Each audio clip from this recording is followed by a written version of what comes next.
করছিলাম। আচ্ছা, এখন আপনি টেন্স বলে যান। আমরা এখন যেটা করব, আমরা স্ট্রাকচারটা মনে রাখবো এবং এটার বাংলাটা কিরকম হয়। স্ট্রাকচার দিয়ে কথা বললে বাংলাটা কিরকম হয়, তাহলে এরকম বাংলা আমার যখনই মনে আসবে তখন আমি স্ট্রাকচার দিয়ে কথা বলবো। এটাই মনে রাখবো। আমরা টেন্স এটা না শিখে আমরা মনে করবো যে হ্যাঁ, এইটা হচ্ছে সাবজেক্ট প্লাস ভার্ব ওয়ান। আমরা জানি ভার্বের তিনটা ফর্ম থাকে, সাবজেক্ট প্লাস অথবা এক্সটেনশন। এটাকে বলা হয় সিম্পল প্রেজেন্ট টেন্স। তাহলে বিষয়টা হচ্ছে এরকম যে আই প্র্যাকটিস স্পোকেন ইংলিশ, আমি ইংরেজি বলা অনুশীলন করি। তাহলে সাবজেক্টের পরে বার, এই যে এটা হচ্ছে ভার্ব, এই প্র্যাকটিসটা হচ্ছে ভার্ব, এই ভার্বটা প্রেজেন্ট ফর্ম হলে হয় আমি অনুশীলন করি। বাকি সব ঠিক আছে, এই প্র্যাকটিসটা যখন প্র্যাকটিসড হয়ে গেল তখন আমি ইংরেজি বলা অনুশীলন করতাম বা করেছিলাম, করতাম বা করেছিলাম। দেখতে পাচ্ছেন, প্র্যাকটিস জি। করতাম বা করেছিলাম, তার মানে বাংলা বাক্যের মধ্যে কোন জায়গায় পার্থক্য হয়েছে, করিটা করতাম হয়ে গেছে, আগের অতীতের হয়ে গেছে, অতীতের কথা আমি ইংরেজি চর্চা করতাম। একইভাবে আপনি যখন সেম কথাটা ভবিষ্যতে বলবেন, ভবিষ্যতে তখন বলবেন কি, এই প্র্যাকটিসের আগে একটা উইল, আই উইল, উইলটা অ্যাড করতে হবে। তখন হয়তো আমি ইংরেজি অনুশীলন করব, ইংরেজি বলা অনুশীলন করব। যে দেখেন, তাহলে প্রথমে ছিল করি, এরপরে করতাম, এরপর হয়ে গেছে করব। এটা পার্থক্য আছে না? পার্থক্য আছে।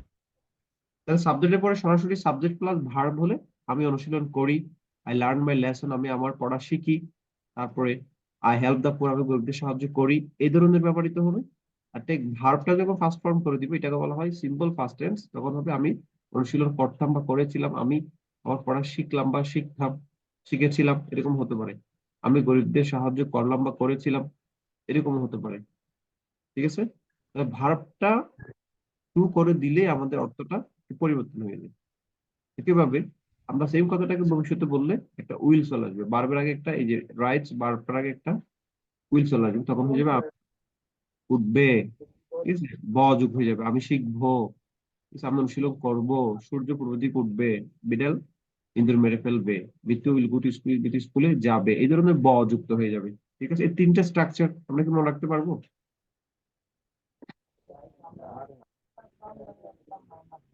আহ, হ্যাঁ, প্রথমটা হচ্ছে, বলুন তো প্রথমটা কি নাম? প্রথমটা স্ট্রাকচারটা হচ্ছে কি, সাবজেক্ট, সাবজেক্ট মানে হচ্ছে আই, মানে একটা সাবজেক্ট নিতে হবে, এরপর ভার্ব ওয়ান নিতে হবে, প্র্যাকটিস।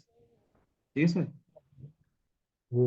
তারপরে বাকি অংশ আপনি জানেন না কেন, এটা হচ্ছে বাকি অংশ, এটাকে আমরা অবজেক্ট বলি অথবা এক্সটেনশন বলি। দ্বিতীয় স্ট্রাকচার হচ্ছে কি, subject plus verb plus to verb two.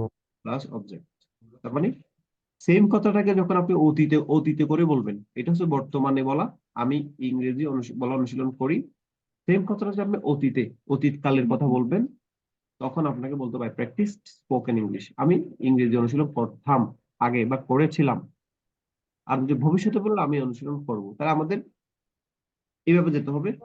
আমি ইংরেজি বলে অনুশীলন করি, আই প্র্যাকটিস স্পোকেন ইংলিশ। আমি ইংরেজি বলে অনুশীলন করতাম, আই প্র্যাকটিস স্পোকেন ইংলিশ। আমি ইংরেজি অনুশীলন করব, I will practice spoken English.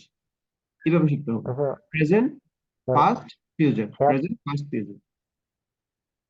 Sir, বলেন। শ্যাল কখন হয়, উইল কখন হয়? শ্যাল, শ্যাল উইলের সাথে দেখেন, শ্যাল বা উইল যে কোনো সময় আপনি ইউজ করতে পারেন, যে তবে আমরা সবসময় উইল ইউজ করি। ঠিক আছে, মানে এটা কোনো ফ্যাক্ট না। আপনি এখানে শ্যাল ইউজ করলেও ভুল হবে না, তবে একটা ছোট একটা পার্থক্য আছে, সেটা হচ্ছে উইল ইউজ করলে এটাকে দৃঢ়তার সাথে বোঝায় যে আমি ইংরেজি বলা অনুশীলন করব। শ্যাল বলে একটু হালকা করে বোঝায়, এটুকুই। কিন্তু আয়ের পরে শ্যালও ইউজ করা যায়, উইলও ইউজ করা যায়। এটা মানে আহামরি কোনো পার্থক্য না। কিন্তু বর্তমানে সব জায়গায় উইল ব্যবহার করা হয়, উইল, সবার পরে উইল। কিন্তু আমরা আরো কিছু দেখবো, আয়ের পরে কিন্তু এম হবে, আবার হি এর পরে ইজ হবে, ওইটা অন্য বিষয়। বাট উই শ্যাল উইলের ক্ষেত্রে আমরা সবসময় উইল ইউজ করবো, সব সময় সব জায়গায়। ঠিক আছে, জি, ওকে, বুঝছি। ঠিক আছে। আমি আমি এখন আমি এখন বাংলাটা বলবো, আপনি ইংরেজিটা বলবেন। তাহলে প্রথমে হচ্ছে, আমি ইংরেজি বলে অনুশীলন করি। I practice Spoken English. Okay, আমি ইংরেজি অনুসরণ করতাম। I practiced spoken English. তাহলে প্র্যাকটিসের ফার্স্ট ফর্ম হচ্ছে এটা ডি যোগ করলে প্র্যাকটিস। স্পোকেন ইংলিশ, আমি ইংরেজি অনুশীলন করব। I will practice spoken English. Okay, good. তারপর হচ্ছে কি আমি আমার পড়া শিখি। I learn my lesson. আমি আমার পড়া শিখলাম বা শিখেছিলাম।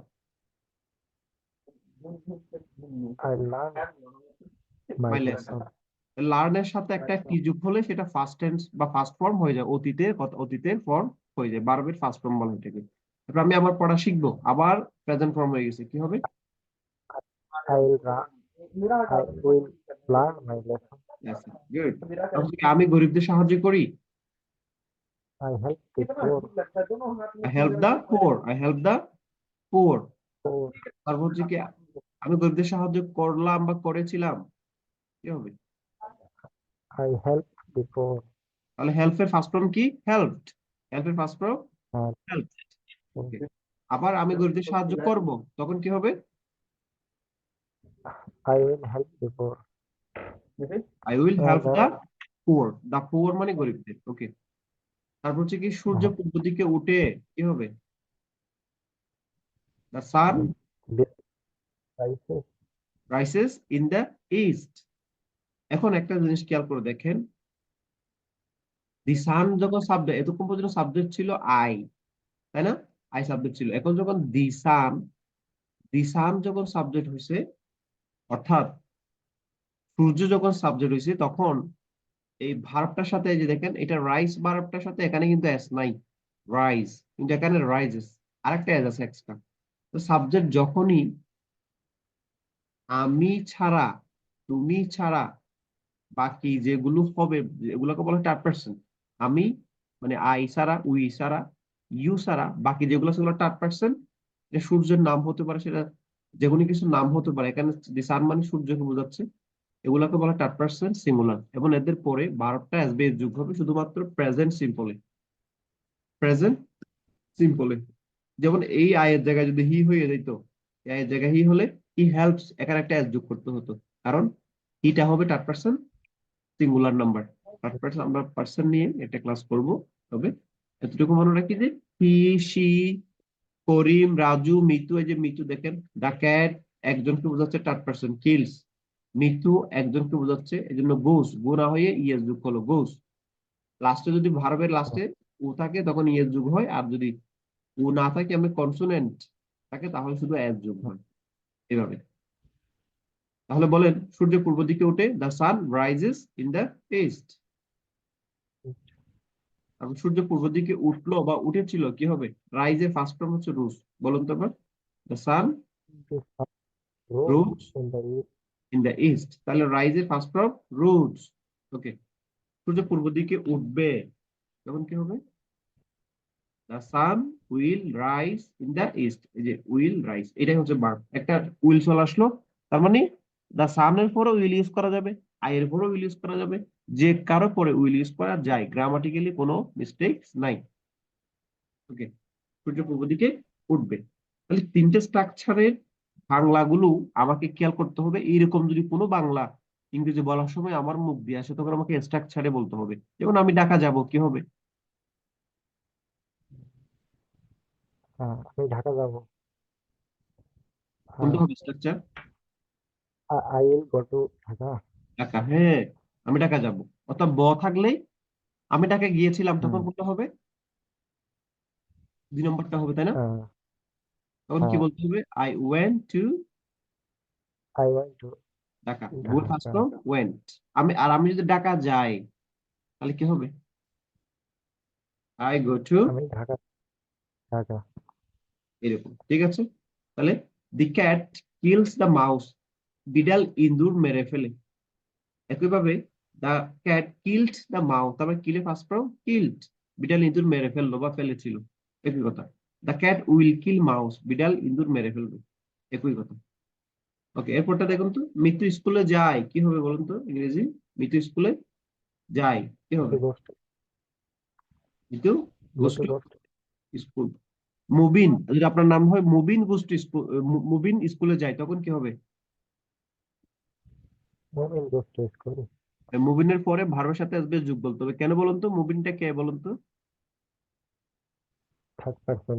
থার্ড পার্সন এবং সিঙ্গুলার, একজনকে বোঝাচ্ছে। থার্ড পার্সন এবং সিঙ্গুলার, একজনকে, যে কারো নাম, পৃথিবীতে যতগুলো নাম আছে সবগুলাই থার্ড পার্সন। তবে সেটা সিঙ্গুলার হতে পারে, Singular. প্লুরালও হতে পারে।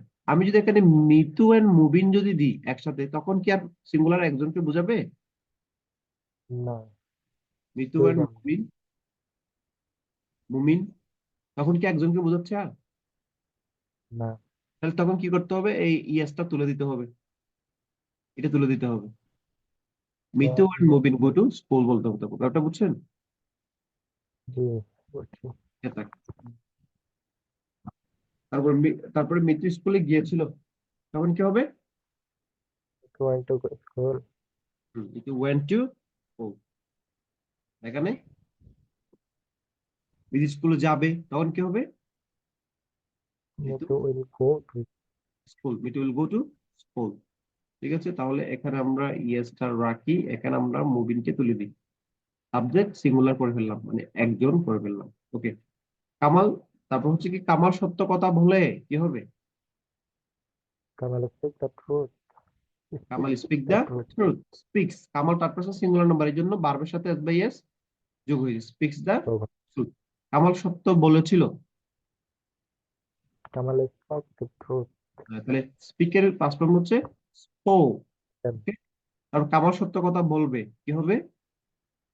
Kamal will speak the truth. Speak the truth. Good. একইভাবে তিনি ইংরেজি ভালো জানেন। তিনি মানে সে, জানেন মানে নো। তাহলে তিনি যে চারটা সিঙ্গুলার নাম্বার, এই জন্য কি হয়েছে? নোস।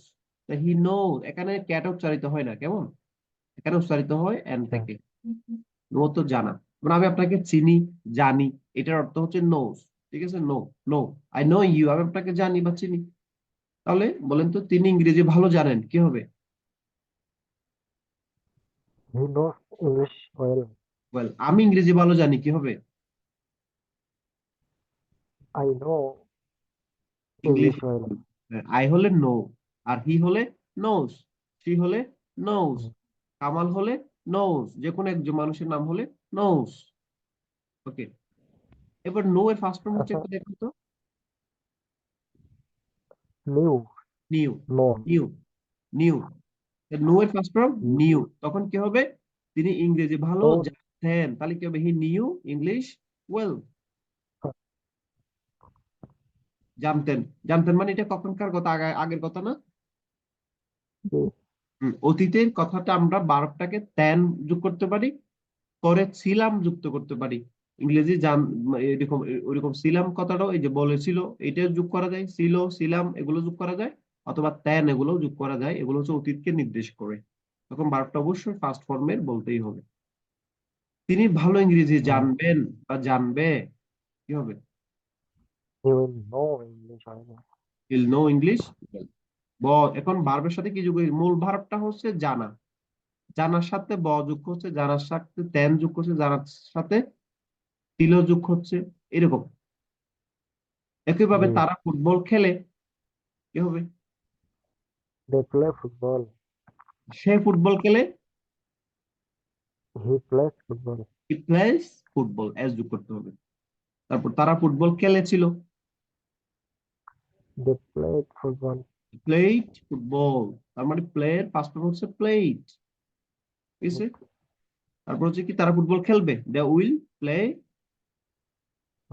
ফুটবল। ওকে। একইভাবে সে ভালো ওকে নাচে, সে ভালো নাচে, কি শি হবে বলুন তো? She dances she dances well she dances well, না আমরা বলবো well, well, well. Well she dances well, she dances well. Well তারপর সে ভালো নাচতো, তখন কি হবে? শি ডান্সেস ওয়েল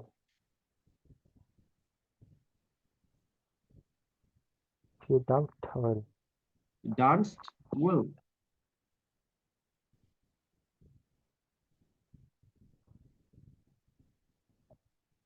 আচ্ছা স্যার আমার ডাকতেছে খাওয়ার জন্য হ্যাঁ, আচ্ছা আপনি আচ্ছা। এটা পিডিএফ করে দিয়ে দিন আমাকে, আমি বুঝছি। প্র্যাকটিস করবো। তাহলে এই তিনটে স্ট্রাকচার দিয়ে আপনি এরকম আরো বাক্য বানাবেন, আরো ভার্ব দিয়ে এরকম কি তিনটে স্ট্রাকচার দিয়ে বাক্য বানাবেন। ঠিক আছে, এটা হচ্ছে আপনার কাজ। ঠিক আছে, আপনি চলে যেতে পারেন, আমি ভিডিওটা দিয়ে দিব। আচ্ছা স্যার, এবার ওকে। বানাই বানাই আমি আপনাকে এই ভিডিও বানাই গ্রুপে দিয়ে দেবো, হ্যাঁ? হ্যাঁ হ্যাঁ হ্যাঁ। ওকে, তাহলে তাহলে আই প্র্যাকটিস স্পোকেন ইংলিশ, আমি ইংরেজি বলা অনুশীলন করি। আমি ইংরেজি বলা অনুশীলন করতাম, আই প্র্যাকটিস স্পোকেন ইংলিশ। আপনি যেতে পারেন। ওকে, তো আমি ইংরেজি বলা অনুশীলন করবো, I will practice spoken English. আমি আমার পড়া শিখি, আই লার্ন মাই লেসন। আমার পড়া শিখতাম, আই লার্ন মাই লেসন। আমি আমার পড়া শিখবো, I will learn my lessons. হচ্ছে কি, আমি গরিবদের সাহায্য করি, আই হেল্প দ্য পুয়ার। আমি গরিবদের সাহায্য করতাম, আই হেল্প দ্য পুয়ার। আমি গরিবদের সাহায্য করব, I will help the poor. তারপর হচ্ছে কি, সূর্য পূর্ব দিকে ওঠে, the sun rises in the east. তারপর হচ্ছে কি, সূর্য পূর্ব দিকে উঠলো, the sun rises in the rose in the east. সূর্য পূর্ব দিকে উঠবে, the sun will rise in the east। এইভাবে আমরা স্ট্রাকচার দিয়ে এরকম হাজার হাজার সেন্টেন্স তৈরি করতে পারি।